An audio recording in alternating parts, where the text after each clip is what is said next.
For Creamer Media's Polity, I'm Shannon. Researcher and analyst Professor Raymond Suttner joins me to discuss the EFF's conduct in Parliament and its impact on constitutionalism. Welcome. Thank you. Now, we have seen that since the EFF staged their protest in Parliament that led to the suspension of proceedings, each side has blamed the other. What's your view on this?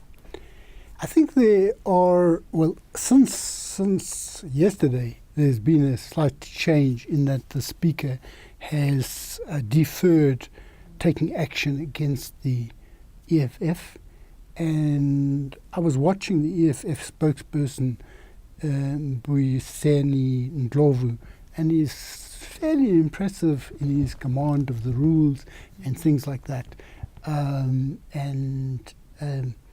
What I think is important for us to understand is that you can show disrespect to Parliament in more than one way. You can show disrespect perhaps by a lack of decorum, by banging on desks, and I don't think it's the first time that there has been singing and banging on desks and things like that.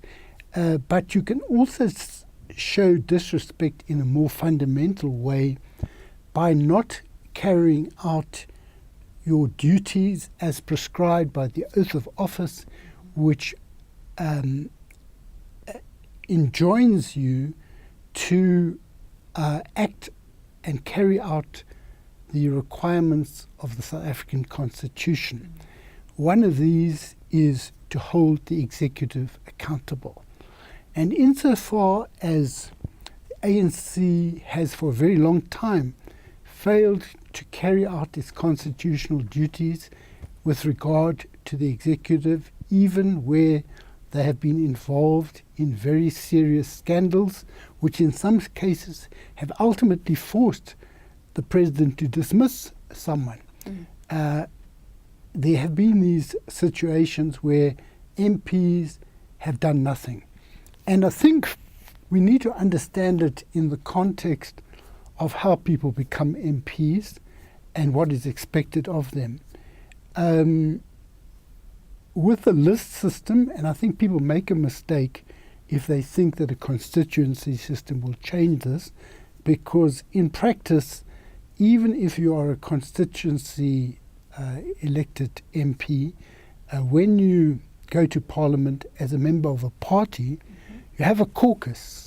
Whether you come from Grahamstown, Johannesburg, whatever it is, if the caucus decides this, you can't go back to Grahamstown and ask them their opinion. You just have to carry it out. And that's the same in Britain. It's the same everywhere. And I think this idea that constituencies will solve problems is just a myth. People are not understanding how constituency systems work. But either way, when the MPs come to Parliament, a culture has developed whereby people see themselves in a different relationship to the organization, to that which was the case in the struggle. In the struggle, there used to be a lot of debate, disagreement, and things like that. But from about 1990, people started to understand that they might get something out of this. And the role that most MPs, and in the civil service, you have this with subordinates, officials, the role that they play in relation to leadership is to watch. If the leader is going to say something, you nod your head. If he's going to not like something, then you shake your head. And I used to say when I was an ambassador, and everyone used to say, "Good morning, ambassador, good morning, ambassador, good morning, ambassador," that if I were to say the earth is flat, some of the officials would have nodded their head because I was the ambassador. Now it's the same with the Director General. If the Director General says the earth is flat, everyone nods their head. And it's not something that has started with the Jacob Zuma period. In the Thabo Mbeki period, if you look at Hansard, you will see that a lot of ministers used to start their speeches by saying, as the president said in his State of the Nation speech, or as the president said this, that, and the other.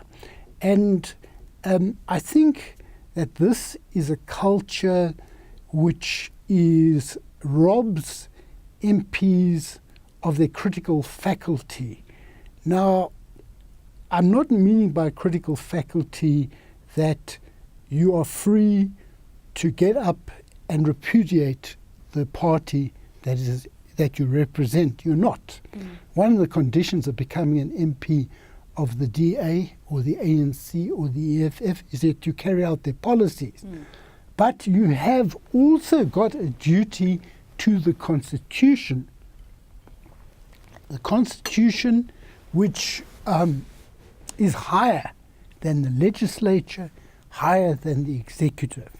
And where a leader is not carrying out his or her functions according to law, that leader is obliged to account to Parliament.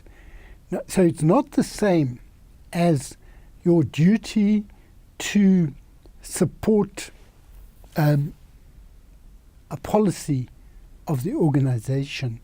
You must fall into line. But when it's a constitutional issue, you have a duty irrespective of what your MPs, your leaders say. It's very similar in my mind, although it's a much more serious case, to the Nuremberg trials where people said we were simply carrying out orders. Now, the Nuremberg trial said that is not an excuse if the order is illegal.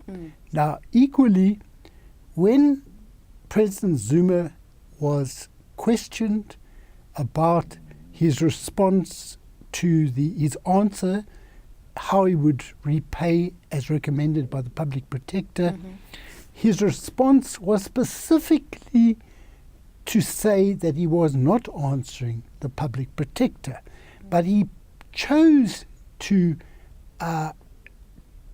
dilute the weight or try to dilute the weight of the public protector's report by referring to that of the Special Investigation Unit and the internal departmental report. Now, he was not allowed to do this. Now, this chap from the EFF, Ndlovu, says if he were to merely say, sing Mshini Wam, that would be a response, but it's not an answer. And the EFF had a right to get an answer.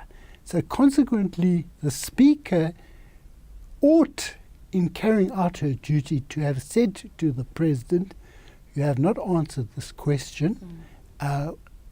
When you next come here, can you please provide an answer to this question? So that is the way I would view it. How do you think this standoff can be finalized or settled? Well, it could be that litigation will result. On the one hand, it may be that Zuma's got legal advisors who do not seem to be very good, because at the Supreme Court of Appeal they admitted, after spending millions of taxpayers' money, that they didn't have a case. But they could advise him to challenge, go to court to review the public protector's report.